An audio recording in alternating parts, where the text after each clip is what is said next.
In today's video, I'm going to teach you how to integrate Todoist with Notion the easiest way. By the end of this video, you'll have your Todoist tasks showing directly inside a Notion page, so you can manage everything from one place without constantly switching tabs. First, open the Notion page where you want your Todoist view to appear. This could be a dashboard, a project page, or even a simple notes page. Click into an empty line where you want the integration to sit.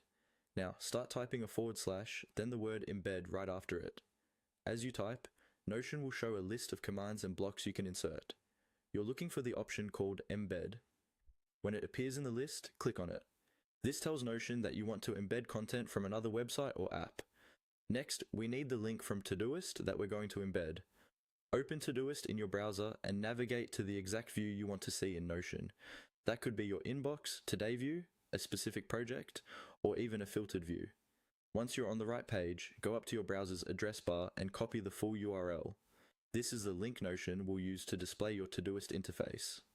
After you've copied the URL, switch back to your Notion page. You'll see a small box asking you to paste a link or something similar. Click into that field and paste the Todoist URL you just copied.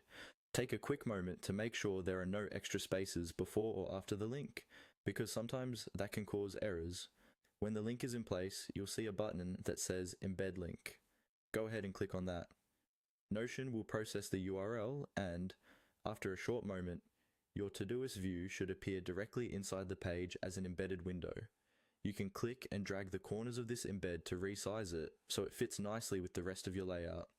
From here, you can scroll through your tasks, check items off, and interact with Todoist just like you would in your browser, but without leaving Notion.